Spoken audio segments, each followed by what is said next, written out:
Now, you listen to me real good. I've told you once, I said it 1,000 times. You get out of those pagan, satanic, religious, Christian churches. Christians do not follow the commandments of the Bible. Christians do what they want to do. They make up their own laws, their own rules, and their own regulations. Come out of her, my people, and come out from among them. And it's real simple and easy to ascertain who are these people you need to come out from. Easy. Number one, if they keep Sunday, that's an automatic sign that you need to not have any fellowship with these commandment-breaking, wicked deceivers and seducers and bewitchers of the truth. Simple.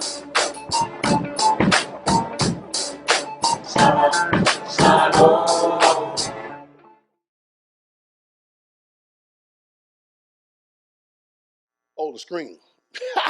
All right, y'all may be seated. We were singing some songs here or making a joyful noise because I was making a joyful noise. They were singing because we didn't want y'all to miss out on anything. All right, so as we were saying, we need to make sure we have undivided attention here this morning.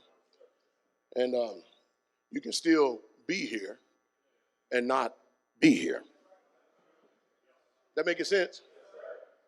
Yeah, have you ever been sitting down somewhere but standing up on the inside? Surely not none of you now. For real? No, not y'all. It's amazing. So anyway, you know we're always, in some way, shape, can y'all put me some bass in this? You know, we always, in some way, shape, fashion, or form, speaking about deliverance in some way, because it's so needed in this hour that we're living in. And I can tell you, the one thing that many people lack on, and I understand it, if you've never been in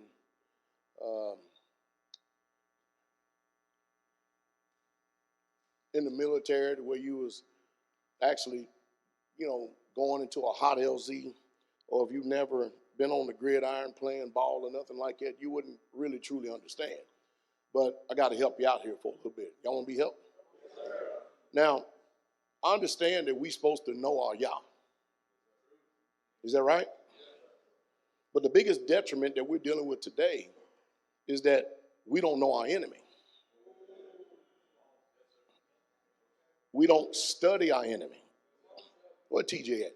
Hey, didn't y'all have to, when y'all played against another team, did y'all not have to know what they were anticipating, what they were going to do? Their calls, their signals, and anticipation, or you had to really know your opponent, who he was going to be lined up against. You had to know his strengths, his weaknesses. You had to film study, hours on hours on hours. Y'all hear that? What Brother Gideon at? Hey, you go to war, man. Didn't you have to study your enemy? You gotta know a lot about the enemy, don't you? You know the reason why you want to know about the enemy in this situation? Because you don't want to get killed.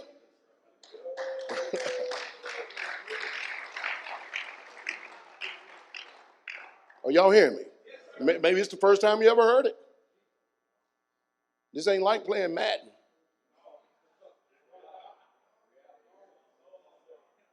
Y'all hear me? But we fail immensely because we don't know our enemy. We don't study our enemy.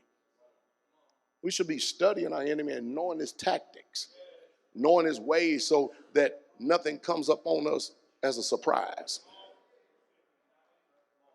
I mean, really, how much time in the week do you actually spend on studying your enemy? See what I mean? And I'm going to tell you this, that's the reason why you ain't getting delivered either.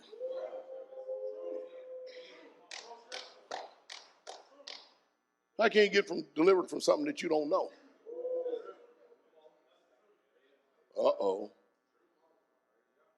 If you're going to know anything about a spirit, you need to know everything there is to know about this spirit. I mean, when the king was walking here on earth, boy, he sure did talk a lot about Satan. Man, he talked a lot about Satan. You ever read Matthew, Mark, Luke, and John? It's like, man, them books are just consumed with hell. Yeah, warnings of hell. All over the place. Every conflict has something to do with some type of hell or something, or separation or division or dividing. We're supposed to know our enemy. Know your enemy. And I admit, our enemy has a vast kingdom. See, we talk about, listen to me very closely. We have to fight the enemy on 3 fronts. Did y'all hear me? The heavenlies, the earth, and the water. Did y'all hear me? We have to fight him in the heavenlies, on the earth, and in the waters. So today we're going to put an emphasis on the waters. Okay? But there's no way I'm going to be able to finish this message just in one setting. It's just no way. So we're going to get opening statements here, all right? We're going to try to at least put our mind fixed in the right way. But before we actually get into the message, we got a few things we need to understand first. Hallelujah. We need to comprehend, all right? So today, before we can go forward with this word, we must first make it known what we're dealing with. So today is to inform you, to help you get ready, get your mind ready for what is to come. First, we're going to deal with command. We've been over this before. We're going to hit it again. All right? In Tehillim, Psalms 148, verse 5, it says, let them praise the name of Yahweh, for he commanded, and they were created. All right? Going back to the beginning here for a minute. Did you know that the Most High Yah didn't even think this world into existence? He spoke this world into existence. All right? We are the works of his hands. And we cannot command Yah to do anything. We have to ask respectfully and politely. And that's why I keep telling you, I'm going to compare the difference in one passage of scripture between the King James and then the scriptures, because I tell you, this English stuff, man, when you really truly get a working knowledge of it, it'll mess you up. For instance, in Yesaiah 45:11, thus saith Yahweh, the Holy One of Israel, and his Maker, ask me of things to come concerning my sons, and concerning the work of my hands, command you me. The way it should be understood is like this. Thus saith Yahweh, the set apart ones of Israel, and his Maker, do you ask me about my sons, what is to come? And about the work of my hands, do you command me? See the difference? See the difference? First one sounds like an American speaking to their father and mother. Second one sounds like a true son and daughter. With respect. I've talked about this before, but we must comprehend the power of command. The last thing Satan wants you to do is actually say the words of the Spirit. You understand that? Last thing he wants you to do. He diligently works to keep you mute concerning the spiritual realm. Now, there's a time to think, and there's a time to meditate, and there's also a time for action. Right action can only come when you have a comprehension, an understanding, a working knowledge of what you're doing. We have authority, power, and the right to command if we want to change or influence an outcome in our lives. Decree.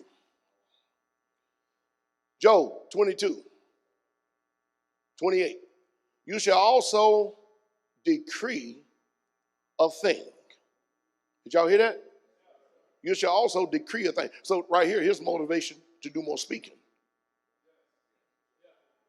And it shall be established unto you. And the light shall shine upon your ways. Well, what is the decree? You're declaring to cut down or to cut off, to destroy, to divide, to exclude, or decide. To cut down, decree, divide, or snatch. Now it sounds like warfare words then, didn't it? Right action, right action can only come when you have an understanding. Again, Job 38:12. Have you ever commanded the morning? Let's stop there for a second. How many of you ever woke up in the morning and commanded your day?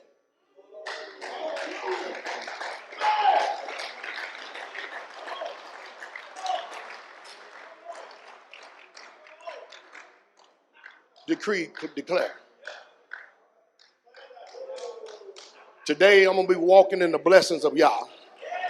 I cut down and I frustrate every work of Satan's hands. I destroy and loose the spirit of confusion upon his kingdom against me and my life, my community, and my family, my brothers.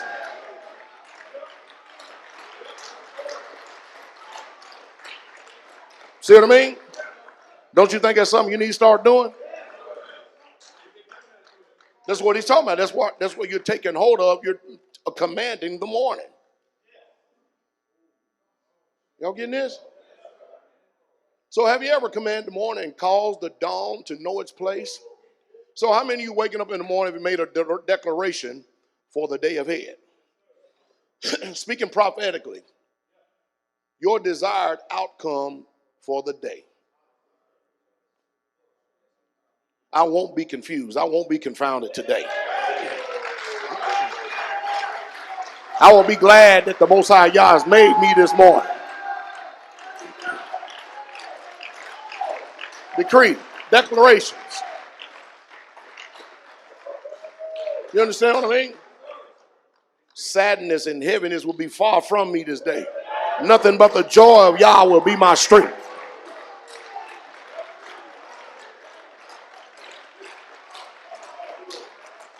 You ought to try that sometime and see how your day goes. Instead of having miserable days or days where it's always the war and the enemy is always taking pop shots at you, how about you start off the morning by firing back?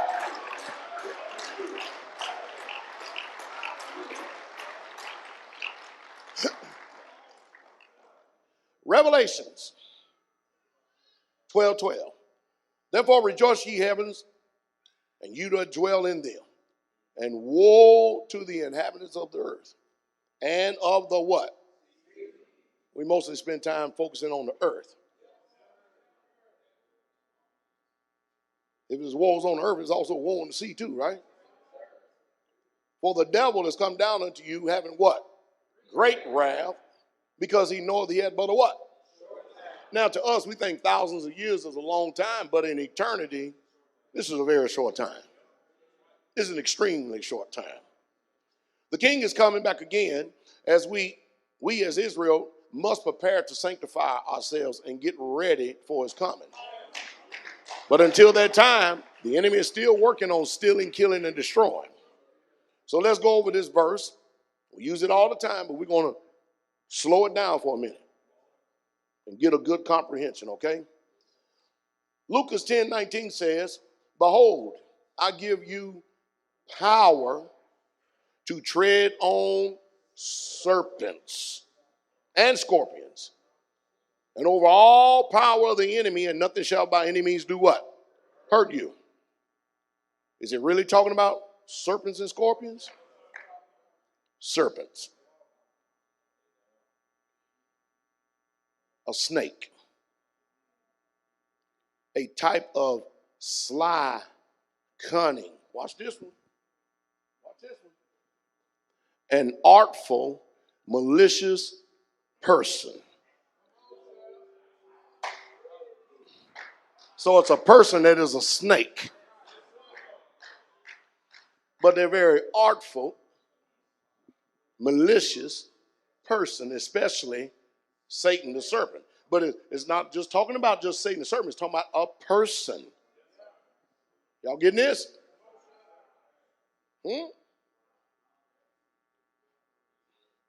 So Jesus has given us power over the influence of authority as jurisdiction of the enemy.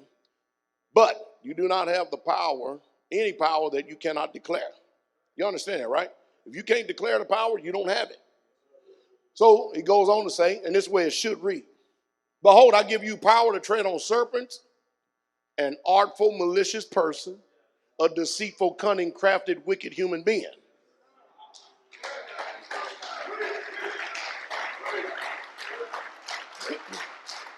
Y'all getting this?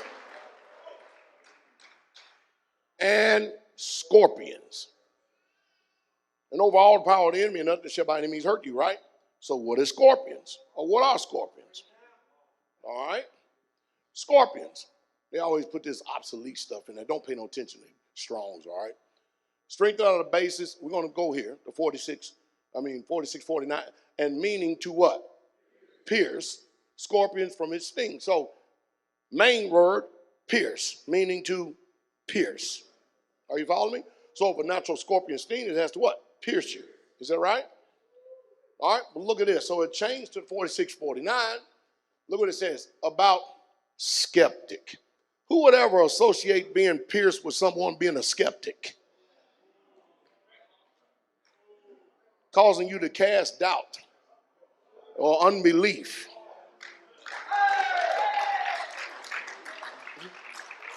All right? Taken through the ideal of concealment, compare a watch, a scout. That is by implication a gold or a mark. So, a skeptic. Example. 1 Timothy 6:10 says, for the love of money is the root of what? All evil, which while some coveted after, they have erred from the faith. And what did they do? Pierce themselves. See what he did? They pierced themselves through with many sorrows. Psalms 32:10. Listen to this. Many sorrows shall be to the wicked, but he that trusted in Yahweh, mercy shall compass about him.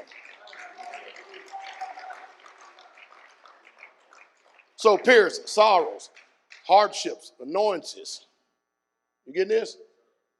A scorpion is a person who is a skeptic to keep people from the mark or the goal. So, again, we're going to read it. Behold, I give you power to tread on serpents, an artful, malicious person, a deceitful, cunning, crafty, wicked human being. And scorpion is a person who causes grief, a skeptic that is void of right action. And overall power of the enemy, and nothing shall by any means hurt you. So now when you get a comprehension or understanding of those words, now this verse makes a whole lot more sense. You're not looking for a physical serpent. You're not looking for Satan. You're not looking for a scorpion like that. You're looking for someone that's being used in these manners. Water. Source of life, isn't it? UN even likes water. There's a lot just in that flag right there. Bereshit 1:1 says, in the beginning, Elohim created the heavens and the earth. Is that right? And the earth came to be formless and empty, and darkness was upon the face of the deep. On the face of what? And the spirit of Elohim was moving on the face of the what? So he didn't create water. Water was already here.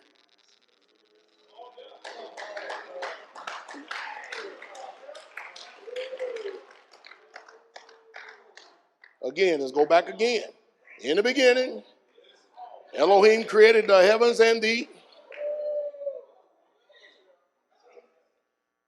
earth came to be formless and empty, and darkness was upon the face of deep, and the spirit of Elohim was moving upon the face of the waters.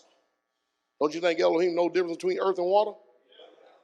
You just don't know the difference between earth and water. Watch this. So here I'm going to insert something to think about. We are fighting evil spirits on three fronts. Remember I talked about that, the heavens, the earth, and the water, right? Anything that has to do with water in any form has to do with marine spirits. Marine spirits. An example, we have spirits of the earth and spirits of the sea. Now, we don't focus too much on the water portion because we usually just deal with them, not really knowing to the depths or level what we're dealing with. All right? Example of water or maritime or marine spirits. You are 70% water. And the rest of you is earth. You hear that?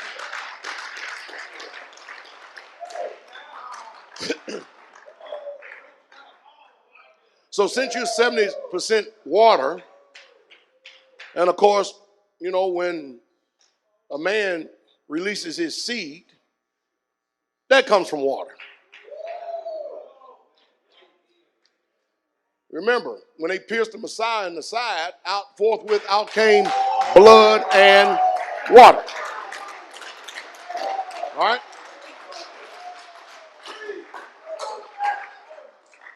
So when the shower gets hot for her husband, she gets wet.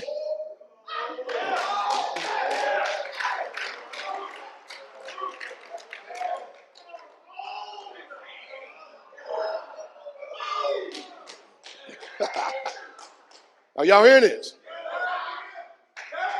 So problem with marriages, meaning that there are spirits that is always attacking the marriages or attacking the waters that is in the marriages. Spirit which attacks blood. How much water is in the blood? Now, pride or Leviathan, we know about being that serpent, right? But it's a sea serpent. Is that right? Then we have python spirits. Are you following me? Pythons usually in Everglades and stuff like that, you know, near water. Y'all getting this, right? Y'all hearing this? Unusual sexual appetites comes because of the influence of these spirits. The reason why most people can't comprehend and understand the depths and level of sex is because we don't put too much emphasis on the spirits that attack from this front. Does that make sense? Sexual dream spirits. You see what I mean? Y'all getting this, right? Abortion, to kill the seed, which was made from the semen of man, go into the waters. See, you have man and woman, you have waters meeting waters, and then these spirits are working on trying to attack the transferring. Prostitution, still the same as if it was married. So Jezebel, how did Jezebel get in here?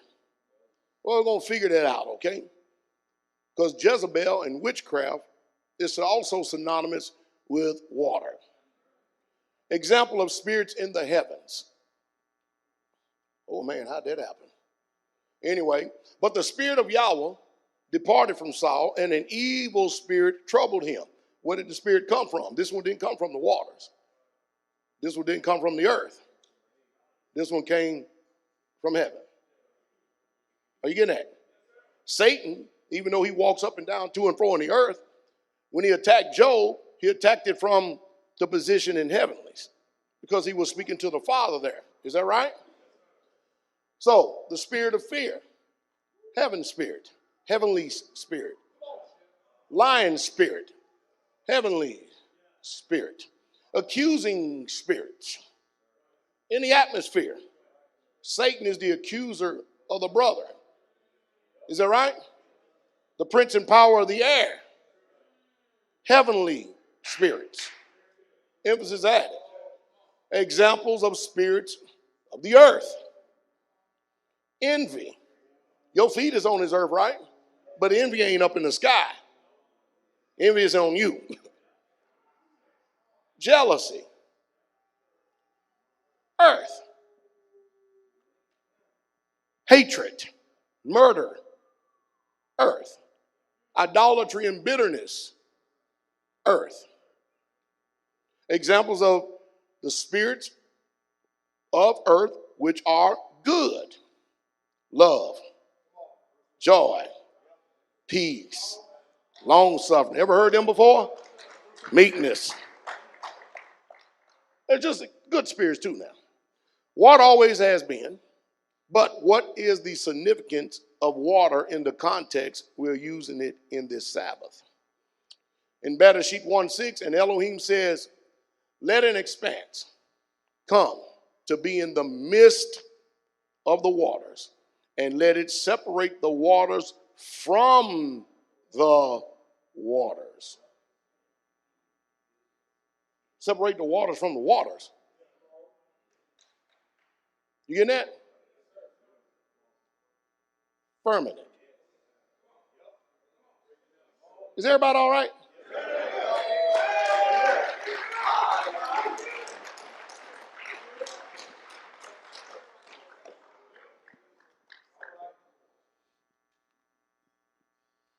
Firmament. Waters below, waters above. Rain. Water that you can't see in the sky, but it's there. That was the separation. The whole atmosphere is full of water.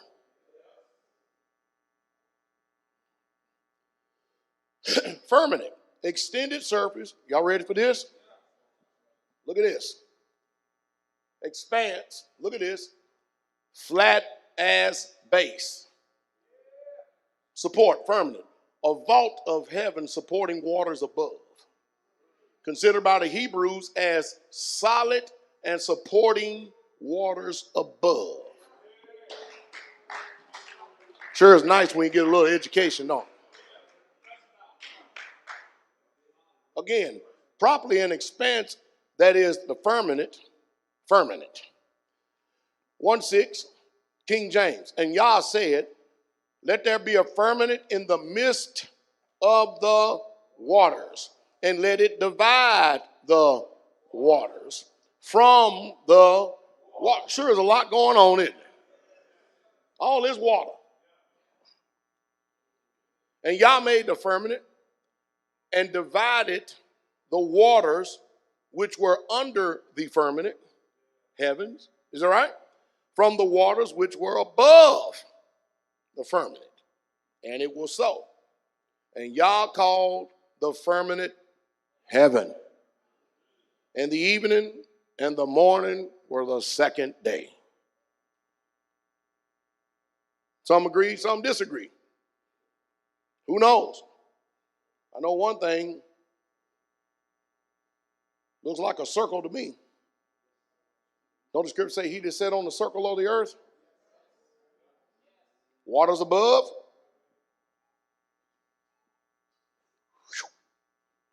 Waters on the earth. Waters in the great deep.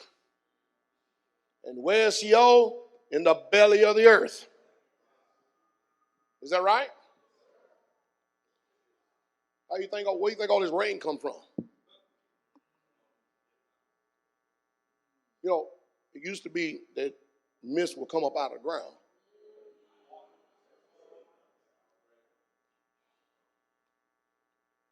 Pride.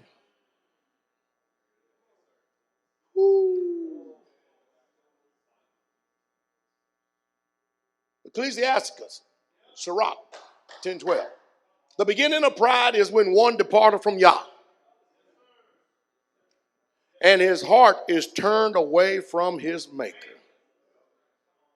For pride is the beginning of sin, and he that hath it shall pour out abominations.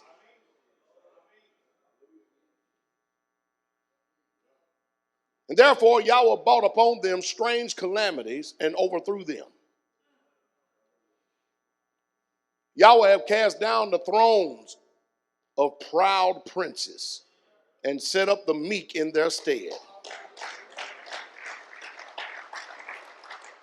So you think about this.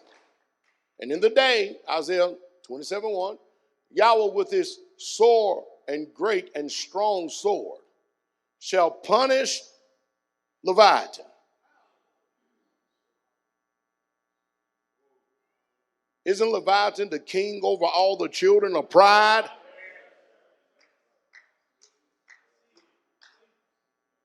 That piercing serpent, even Leviathan, that crooked serpent. And he shall slay the dragon that is in the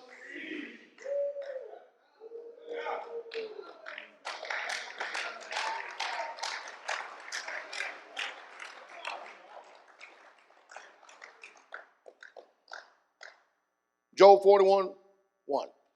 Can you draw out Leviathan with a hook? Or his tongue with a cord? Which you let us down? Sounds like fishing, don't it?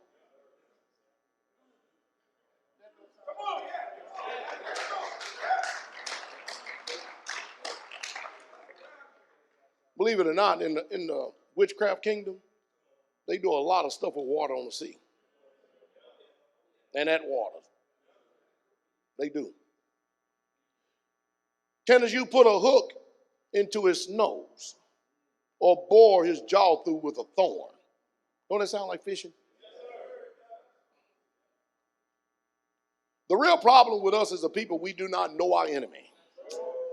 Israel spends little time being familiar with knowing the enemy and knowing his tactics. We do not spend enough time focusing on the unseen as a whole.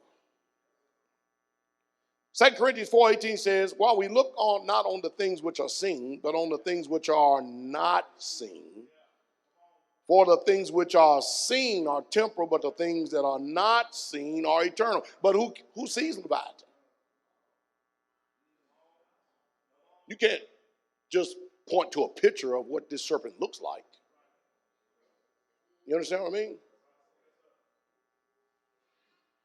Are you following? But you can know his actions. A serpent in the sea has pride. And then how does it get in you? You've all been conditioned to target the enemy we see in the physical realm. But when you come to Straitway, we teach you how to target the enemy in the unseen realm.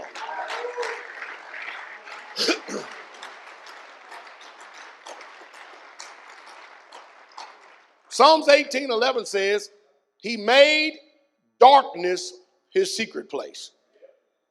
His pavilion round about him were dark waters.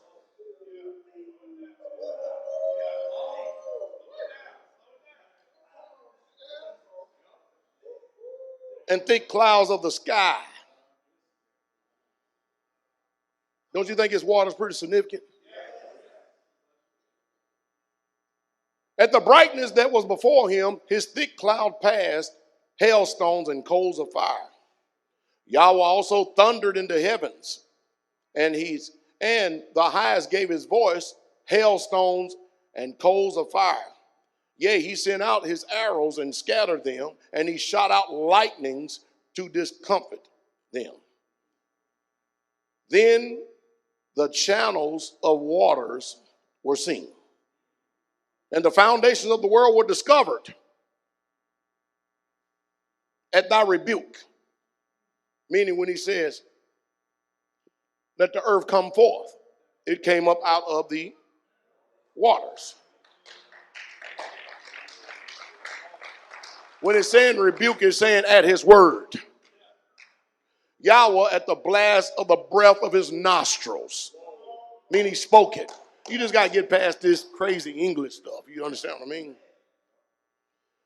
He sent from above, he took me and drew me out of many waters. Y'all see the reason why we're trying to lay this foundation first? Because we got to go somewhere. Y'all get this, right?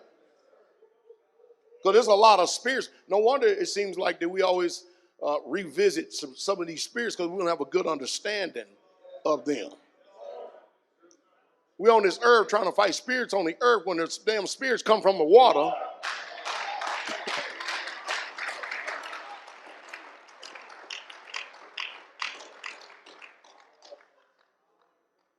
Don't you know this whole land is based on water? Y'all never seen these markings? When they doing survey? Never mind.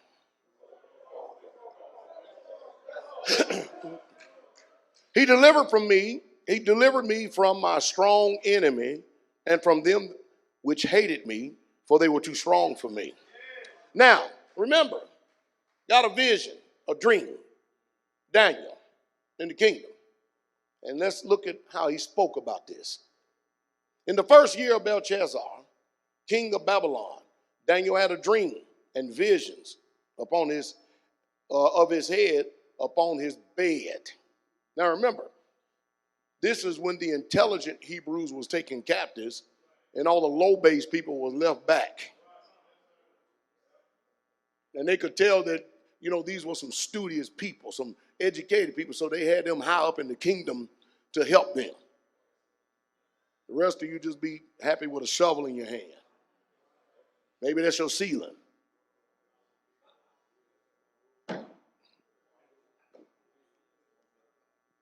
Just thought I'd add that in there a little bit. Then he wrote the dream and told the sum of the matters. Daniel spake and said, I saw in my vision by night, and behold, the four winds of the heavens strove upon the great sea. Don't y'all think we need to be paying attention to this? The four great beasts came up from and they're going to be raising hell too on this earth. Diverse, one from another. Now, when you have knowledge and understanding, it will keep you from being rearrested. See, the whole idea is to gain a working knowledge so that we can better coagulate, pinpoint with precision our enemy when we attack them. The more you know, the sharper your sword.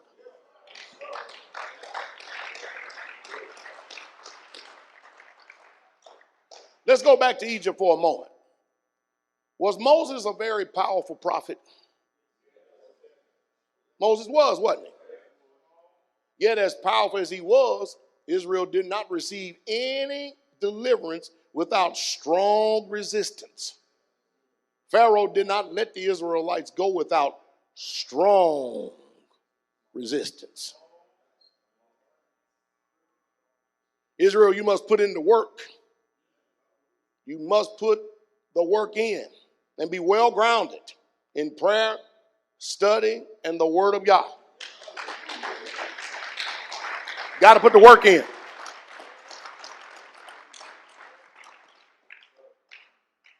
Spirits of oppression are chief in maritime spirits and marine spirits kingdom. Now, I got to get some more study on this, but there's a spirit called Queen of the Coast. Now watch this. Some of the nature of the Queen of the Coast is she cannot submit to anybody. So chances are some of you could be functioning after her kingdom. And this is seen in women who are unable to submit to their husbands. See, these are not earthly spirits on the earth. These are sea spirits, water spirits, marine spirits. And they have to be attacked in the realm, the word of Yah, coming from your mouth, from that area. How'd they get in there? There's no way I'm finished. If I'm finished, boy, y'all in trouble. Uh-oh. I think I'm finished.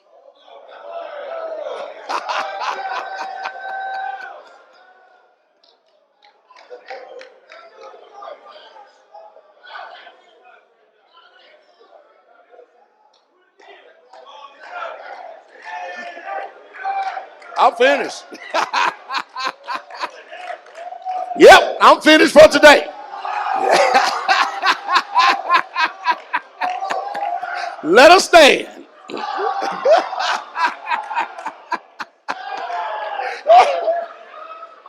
Hey, I told y'all from the beginning, we're just going to give a summary. We're going to open it up. Stay tuned until next Sabbath.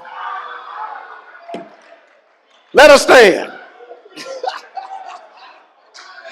Let the words of my mouth and the meditation of our heart be acceptable in our sight.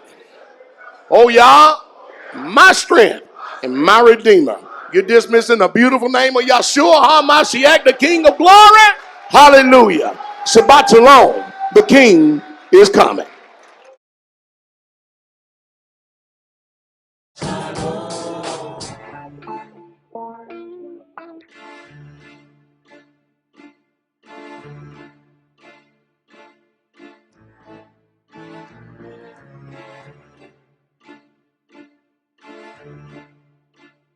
Uh-oh. Look at him looking.